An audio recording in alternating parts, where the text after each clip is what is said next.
Good day everyone, my name is Nika Madamba and I'm going to present to you the Civil Code of the Philippines Articles 1587 to Article 1593. Article 1587. Unless otherwise agreed, where goods are delivered to the buyer and he refuses to accept them, having the right so to do, he is not bound to return them to the seller, but it is sufficient if he notifies the seller that he refuses to accept them. If he voluntarily constitutes himself a depositary thereof, he shall be liable as such. So, dito, the buyer has the right to refuse the delivered goods. However, must notify the seller of such refusal. For example, is bumili ako ng ako yung buyer, so bumili ako ng kotse kay Juanita. Kapag dineliver na yung product sa akin, hindi ko pwedeng i-refuse yung pag-accept ng product kasi dineliver niya na. Pero kapag bumili ako ng kotse kay Juanita and hindi niya pa na-deliver, kailangan ko siyang i-notify na i-refuse ko yung product. Kailangan first i-notify mo muna yung seller na ayaw mo na kunin yung product or hindi mo na gusto yung product bago niya i-deliver para ma-terminate yung contract para hindi na maano. Kasi pagka dineliver na yung product sa'yo and ni-refuse mo, hindi pwede yun. Kailangan babayaran mo pa rin yun kasi hindi mo na notify yung seller na ayaw mo na yung product. The next, Article 1588.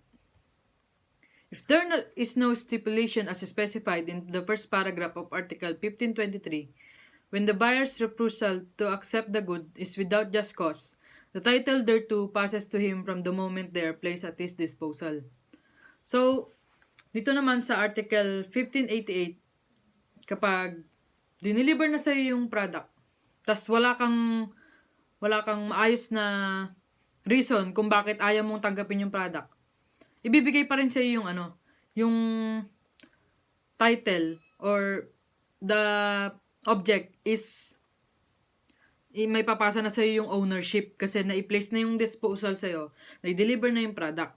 Yun yung sabi sa Article 1523 kasi sa contract of sale, may obligation ang seller na i-deliver ang product sa buyer. So, ita-transfer din ng ownership or possession. Kapag na-deliver na yung product, automatic na matatransfer na sa iyo yung ownership. So, kapag dineliver sa iyo yung product and wala kang good reason to refuse to accept the goods, malilipat pa rin sa iyo yung title the moment na na-place na sa iyo yung disposal ng product. Naibigay na sa iyo yung product na i-deliver na. Next is Article 1589. The vendee shall owe interest for the period between the delivery of the thing and the payment of the price in the following three cases. First is, should it have been so stipulated? The second is, should the thing sold and delivered produce fruits or income? Next is, should he be in default from the time of judicial or extrajudicial demand for the payment of the price? So, dito naman, yung vendee or yung buyer, may utang siya na interest sa seller kapag napag-usapan. First is, should it have been so stipulated? Napag-usapan nyo na magkakaroon ka ng interest or kunyari, bumili ka sa kanya ng lupa and yung lupa na yon may nakatayong bahay and apartment yon. So, bago pa na may deliver yung sa'yo, yung lupa or may lipat yung yung ownership, nagkaroon yung syempre apartment, nagkaroon ng bayad yon. Yung na yon, yung interest, yung bayad na yon is parang yun ang magiging interest mo ay ng seller. Bibigay mo yung bayad ng apartment sa seller kasi interest yun nung nung lupa niya na ibebenta sa'yo. Yun yung should the things sold and delivered produce fruits or income. Yun yung income na na-produce. So, owe mo yun, interest yun na ibabayad mo sa seller. And next is, should he be in default from the time of judicial or extrajudicial demand for the payment of the price? So, kapag kunyari, bumili ako ng kotse kay Juanita, and yung napag-usapan naming place and time ng pagbabayad is February 28. Lumampas na yung February 28, March 1 na. Hindi ka pa rin nakabayad. Kailangan mong magbayad ng interest kasi lumagpas na yung time nung usapan nyo na pagbabayad nung goods. So, yun. Next is Article 1590. Should the vendee be disturbed in the possession or ownership of the thing acquired, or should he have reasonable grounds to fear such disturbance by a vindicatory action or a foreclosure of mortgage, he may suspend the payment of the price until the vendor has caused the disturbance or danger to cease, unless the latter gives security for the return of the price in the proper case, or it has been stipulated that notwithstanding any such contingency, the vendee shall be bound to make the payment. A mere act of trespass shall not authorize the suspension of the payment of the price. So, dito naman sa Article 1590, kapag yung vendee na parang disturb siya sa pagkalipat ng possession or ownership ng object na ibebenta sa kanya, or parang kunyari magbebenta ako ng lupa kay Juanita, pero yung lupa na ibebenta ko parang may utang pa sa bangko, mortgage yung niloan mo sa bangko. So, si Juanita, meron siyang right na isuspend yung payment kasi takot siya na baka pagka naibenta ko na yung lupa sa kanya, nabayaran niya na, magkakaroon siya ng problema kasi may problema pa yung lupa, hindi pa nabayaran sa bangko. So, mayroon siyang right na isuspend yung payment. Pero, kapag ginawa ng paraan ng vendor, or pagka kunyari, ginawa ko ng paraan na isis yung disturbance niya, yung takot niya, pag ginawa ko na ng paraan, pwede na niyang bayaran sa akin, ganon. Or pag napag-usapan na kapag nagkaroon ng problema yung lupa, ay babayaran niya pa rin yun kasi mapag-uusapan namin sa ibang case na naman, ibang contract na naman. Next is Article 1591. Should the vendor have reasonable grounds to fear the loss of immovable property sold and its price, he may immediately sue for the rescission of the sale. Should ground not exist, the provision of Article 1911 shall be observed.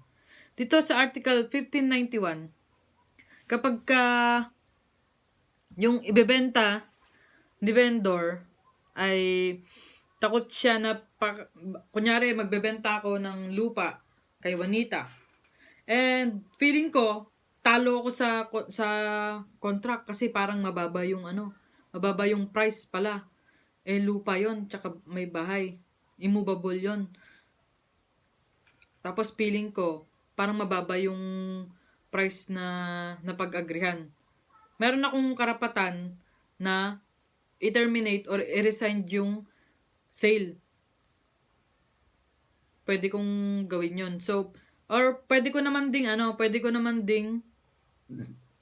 akong mag-demand for fulfillment, pero kung hindi impossible yung fulfillment na ipapagawa ko kay vendee, yun yung kailangan natin sundin, yung provision of Article 1191 na kapag imposible yung fulfillment na ipapagawa ko, pwedeng i-resign na lang or i-terminate yung contract kapag the vendor has a fear of loss of immovable property sold and its price.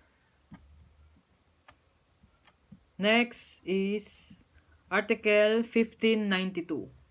In the sale of immovable property, even though it may have been stipulated that upon failure to pay the price at the time agreed upon the rescission of the contract shall of right take place, the vendee may pay even after the expiration of the period, as long as no demand for rescission of the contract has been made upon him, either judicially or by notarial act.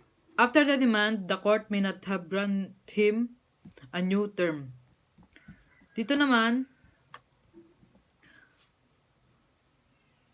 kapag na-default sa payment si buyer, pwedeng ma-resign yung contract of sale or ma-terminate. Pero, however, pwedeng magbayad pa rin si buyer until walang demand of rescission ng contract si seller. So, bibili ako ng kotse kay Juanita. And, na-default akong magbayad, hindi ako nakapagbayad sa tamang oras. Pwedeng i-terminate or i-resign ni Juanita yung contract namin. Hindi na matutuloy. Hindi ko na makukuha yung kotse kasi hindi ko na bayaran sa tamang oras. Pero, pwede ko pa rin bayaran yung kotse, pwede ko pa rin makuha kapag hindi pa nagpa-file ng rescission or ng termination si Juanita ng contract. Habang hindi niya pa pinapile yung rescission ng contract, pwede ko pa rin bayaran. Pero kapag na-i-file na, after the demand of the rescission of the contract, hindi ko na pwedeng mabayaran yung kotse. Hindi ko na pwedeng makuha kasi na-default ako sa pagbabayad. So, wala nang the court may not grant him a new term. Parang di na ako mabibigyan ng panibagong contract na new term or new time, place or time na mabayaran yung kotse. Kasi na-default ako. Pag nakapag-demand na ng rescission, yung seller. Kasi may right siya doon. And the last one is Article 1593. With respect to movable property, the rescission of the sale shall or right take place in the interest of the vendor. If the vendee upon the expiration of the period fixed for the delivery of the thing should not have appeared to receive it, or having appeared he should not have tendered the price at the same time unless a longer period has been stipulated for its payment. Dun nga sa with respect of the movable property, the rescission of the sale shall of right take place in the interest of the vendor. Dito naman, kapag kunyari, yung vendor, yung vendee, nag-expire na yung time or period to fix the delivery of the thing. Or kaya, dineliver yung product, hindi siya umattend. Or kung umattend man siya, hindi niya tinanggap yung price, hindi niya tinanggap yung goods, and hindi niya binayaran yung yung bayad nung object, magkakaroon ng interest. Parang babayaran niya yung damage sa vendor kasi siyempre dineliver na yung product sa'yo tapos hindi mo binayaran, hindi mo kinuha. So, may interest yung yung vendor doon, parang babayaran mo siya. Or, mapupunta sa vendor yung right na i-terminate or i-resign yung contract. Kasi nga, hindi ka umattend sa time and place na pag-deliver ng product, hindi mo kinuha. Or, pumunta ka man pero hindi mo tinanggap. Mapupunta sa vendor yung right to resign the sale. Parang, pwede niya nang i-terminate yung sale kung gugustuhin niya. Kasi nga, hindi mo binayaran or hindi mo kinuha yung goods and hindi ka umattend or hindi ka umattend. Ganun. So, that's all. Thank you.